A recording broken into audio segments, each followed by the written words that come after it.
नमस्ते दोस्तों, अनमोल कहानियाँ चैनल में आपका स्वागत है।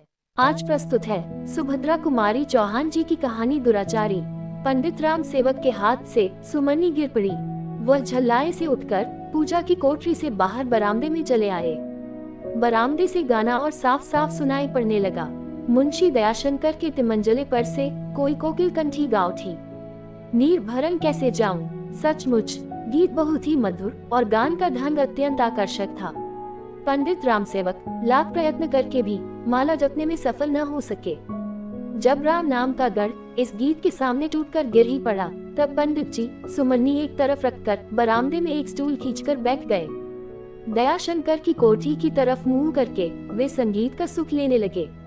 गायिका गा रही थी। पंडित जी संगीत इतने तन्मय होकर सुन रहे थे कि वे अपने पड़ोसियों का आना भी न जान सके। उनकी तंद्रा तब टूटी जब उनके पड़ोसी किशन ने उनके कंधे पर हाथ धरते हुए पूछा, पूजा हो गई पंडित जी? पंडित जी खिसियात से बोले, कहाँ की पूजा, कहाँ का पाठ भाई? जब से यह पड़ोसी आया है तब से सुबह गाना, शाम को गाना, दोपहर को गाना गाना छोड़कर जैसे उससे कुछ और काम ही नहीं है। रेडियो तो रेडियो, अब यह एक नया तूफान और खड़ा किया है। जीवन बोला, भाई कुछ भी हो, बुरा चाहे भला, पर मोहल्ले में जान सी आ गई है। और सच बात तो यह है कि गाना मुझे बुरा नहीं लगता पंडित जी। कह के वह मुस्कुराया। पंडित जी तिलमिला से उठे, बोले, तुम्हें क्यों न अच्छा लगे? मुंशी दयाशंकर की कोठी पर तुम्हारी शाम जो कट जाया करती है। बड़े आदमियों के साथ उठते बैठते हो और पान सिगरेट ऊपर से मुफ्त का। पर यहाँ तो इस गाने बजाने के मारे पूजा पाठ धर्म कर्म सब डूबा जा रहा है। डॉक्टर कामता प्रसाद बोले, अरे भाई, माना कि गाना बजाना बुरा नहीं है, पर सब बात समय पर अच्छी लगती है। हर घड़ी के गाने बजाने से तो भाई मोहल्ला सचमुच बर्बाद हुआ जा रहा है और बच्चे बिगड़े जा रहे हैं। किशन बोला, किसके बच्चे बिगड़े जा रहे हैं डॉक्टर साहब? कोई उदाहरण की तरह बताए न। डॉक्टर साहब खींच उठे, बोले, लो अब तुम मुझे करोस एग्जामिन करने लगे। ये जो आज तिमंजले पर वह एक वेश्या बुलाकर गवा रहा है, तो क्या बच्चे देखते नहीं और उन पर इसका कुछ बुरा असर पड़ता ही नहीं? पंडित जी जोर से बोले, पड़ता क्यों नहीं, जरूर बुरा असर पड़ता है। सच कहता हूँ, मेरा बस चले तो ऐसे दुराचारी को गोली से उड़ा दूं। डॉक्टर साहब बोले, मेरे भी मन में यही आता है, पर क्या करूं?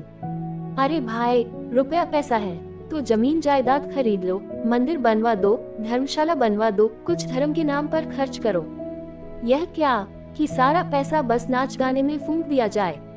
फिर स्वर को धीमा करके बोले, और भाई, शाम को 8 बजे के बाद तो वह सदा शराब के नशे में रहता है। ऐसा दुराचारी तो कहीं देखा नहीं।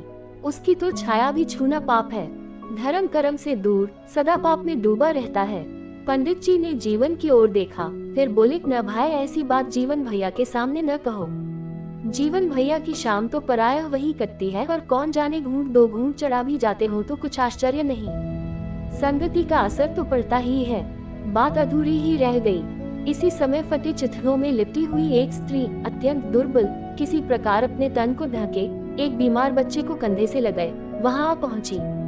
बच्चे को वहीं सुलाकर वह दोनों हाथ जोड़कर धरती पर माथा टेक कर बोली, पंडित जी, ताला खुलवा दीजिए, लड़का बहुत ज्यादा बीमार है, परदेश में कहाँ जाऊं? कल परसों तक किराया जरूर दूंगी, आज कहीं नहीं मिला।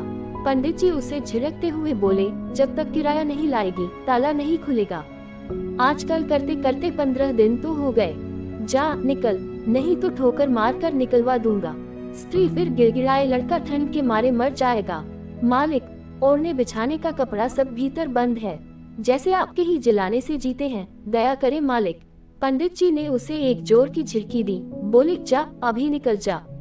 तेरा और तेरे बच्चे का मैंने ठेका नहीं लिया है, मरे चाहे जिए। जब तक किराया नहीं लाती कंपाउंड के भीतर पैर मत रखना। स्त्री रोती हुई अपने बीमार बच्चे को उठाकर बाहर चली गई। न जाने क्या सोचकर जीवन भी उसी स्त्री के पीछे उठकर चला गया। शायद एक गरीबनी के प्रति इतनी कठोरता उससे सही नहीं गई। जीवन के जाते ही पंडित जी किशन और डॉक्टर साहब की तरफ मुखातिब होकर बोले, बदसाश है साली, जब तक इनके साथ इस तरह से पेश न आओ किराया देते ही नहीं। यह नहीं कि इनके पास है नहीं है, पर देने की नियत नहीं है। रोज चाय पीती है, दूध शक्कर के लिए पैसे आ जाते हैं, पर किराए के लिए सदा यही रोना रहता है। किशन के अंदर जैसे कुछ दुख हंसा रहा था। वह कुछ बोला नहीं। डॉक्टर साहब, हाँ रीवा वाले बदसाश होते ही हैं, कहकर चुप रह गए। वे भी मकान मालिक थे। किराया वसूली में उन्हें भी अड़चन आती थी और पराया यही होके रहता था। जब मजदूर अपना ताला बंद करके मजदूरी करने जाते तब उन गरीब मजदूरों के कमजोर तालों पर इन मकान मालिकों के मजबूत ताले पड़ जाते। और जब तक वह मजदूर, फिर वह स्त्री हो चाहे पुरुष, किराए की रकम न ला के दे, मकान मालिक का ताला नहीं खुलता था। फिर वह रकम चाहे वह चोरी करके लावे चाहे अपने को बेचकर। यदि किसी प्रकार भी किराए की रकम नहीं जुटा पाता था तो चाहे बरसात हो चाहे सर्दी, उस गरीब को आसमान की छाया के नीचे ही रहना पड़ता था।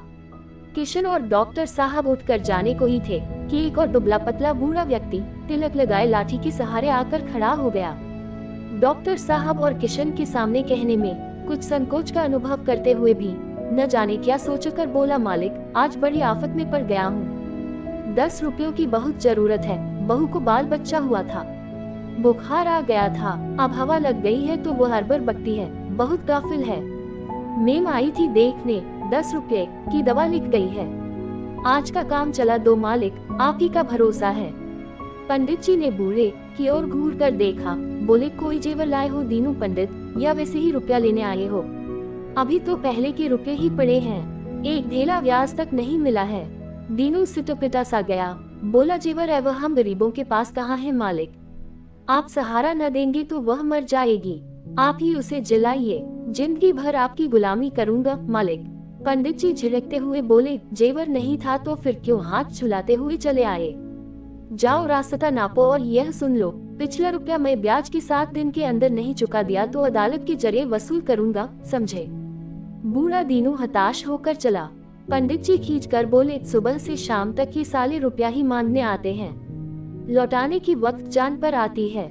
किशन और डॉक्टर साहब नमस्ते करके चले गए। उनके मन में क्या था कौन जाने।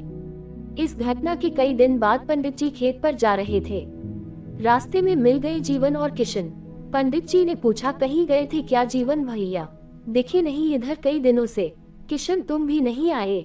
रामायण भागवत रोज शाम को हुआ करती है, तुम लोगों के बिना सूना सूना लगा करता है भाई, आ जाया करो। धर्म की वार्ता से इतनी दूर क्यों रहते हो? असर पड़ने लगा क्या पड़ोसी का? किशन चुप रहा, पर जीवन बोल उठा, पंडित जी, रामायण भागवत और पूजा पाठ से फायदा ही क्या अगर हम आदमी को आदमी न समझ सके? मैं तो रामायण भागवत का पाठ करता नहीं, पर आदमी को आदमी समझता हूँ। भगवान मंदिरों में नहीं, हम आप और गरीबों में हैं। पर किराए के लिए उस दिन जैसा जो कुछ आपने उस गरीब स्त्री के साथ किया वह उचित न था। पंडित जी हंस पड़े, बोले, जीवन, यही तुम भूल करते हो। अगर मैं कहूँ कि उस घटना के घंटे भर बाद ही उस स्त्री ने किराए के रुपए लाकर दे दिए, तब तो तुम विश्वास करोगे न कि वह झूठ बोलती थी और उसके साथ वही बर्ताव होना चाहिए था जो मैंने किया था। किशन बोला, वह स्त्री और दीनू पंडित आपके रुपए दे गया, क्यों? पंडित जी सगब बोले, कि कैसे न जाते, मैंने अदालत की जो धमकी दे दी थी, ये सब साले इसी के लायक हैं। जीवन बोला, पर पंडित जी, इन दोनों आफत के मारे गरीबों को उसी दुराचारी दयाशंकर से ही मैंने रुपए दिलवा दिए थे और तब कहीं वह कष्ट से छुटकारा पा सके, नहीं तो अब तक धनियों के बच्चे का और दीनू की बहू का न जाने क्या हाल हुआ होता।